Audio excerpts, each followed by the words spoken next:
Welcome to another Colonize the New World video. This is about Phase 2, the movement phase. While it's pretty simple, there are a few little nuances that should be mentioned. The first thing when it comes to movement, you'll notice some of the pieces have stack written on them, and in that case I just wrote 5 in that box. Basically that's to get around the piece count limit. So if you ran out of artillery pieces, you can just put 5 on there, and when we go to move this piece, you're moving 5 artillery units. That was kind of a clever little get around. Alright, so the next thing to note, before we start moving, at the end of your action phase, the game does a check. So basically, take this colony up here. Notice there are 3 soldiers in it. And the population of that colony is 3. But if I brought this guy in here, there are now 3 soldiers and 1 artillery and a population of 3.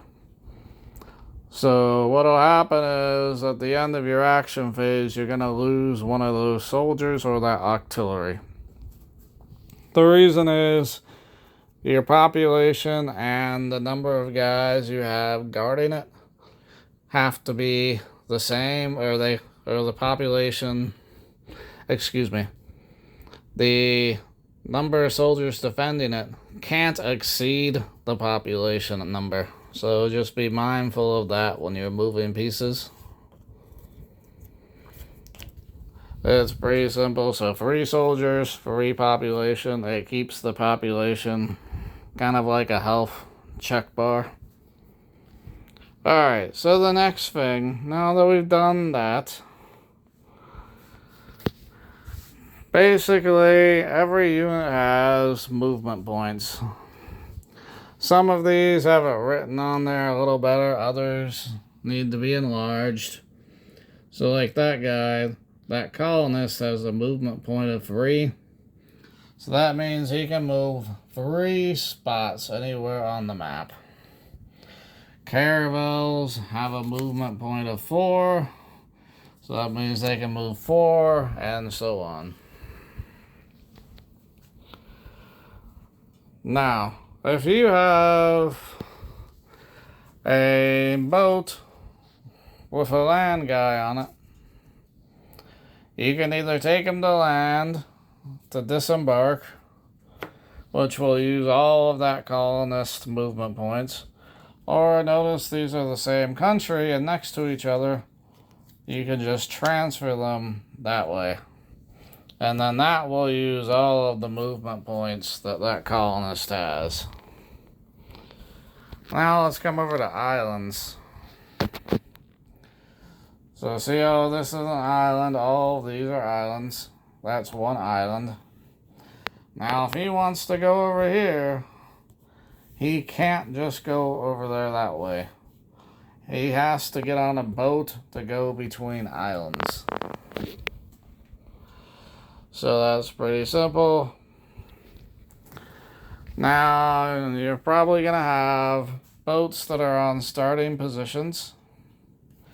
You can either come back from the starting position you're on, or the one you started out at the beginning of the game that you marked on your player sheet. Or you can roll a D8, and that's where your boat will now go. So let's say I rolled a 1, I'll bring him to 1, and that's his movement. The next thing we're going to deal with is fort and fortress attacks. So let's say you're moving and you run into this guy over here, he has a fort, and you two are at war. So you moved within 2 spaces. You'll do a battle, and if you lose your boat.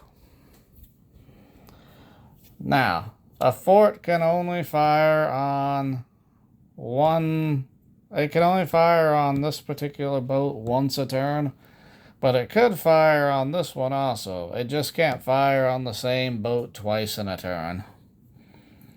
Now let's say they were right there together. That will form what's called a blockade, which will reduce the power that the fort has to fire on you. And that's all calculated and broken down. The last thing you can do on your movement phase is you can unfortify a unit. So let's say Boston had a fortified soldier. We'll erase it. And now, see, Boston will have this guy put underneath there.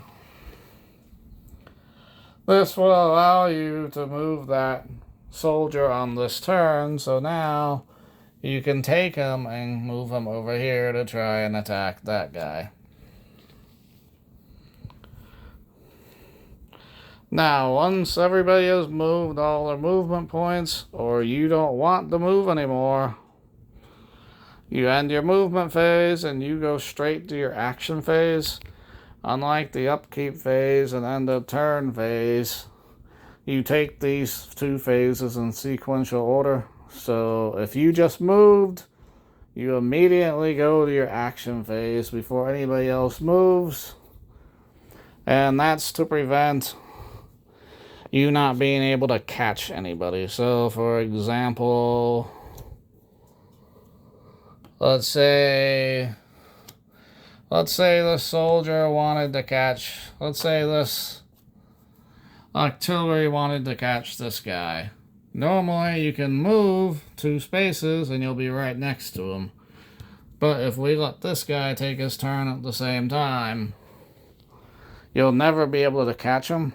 So that's why it's really important that your movement phase is immediately followed by your action phase. And I stress that because the game does encourage players to take things at the same time when they can. But this is an instance where you have to take them in the right order, or the game just breaks. But since the movement and action phase are usually pretty fast and not too crazy, it's not a big deal. And then it gives you time to calculate what you want to do on your turn. Alright, thank you for watching the video, and I hope to see you next time.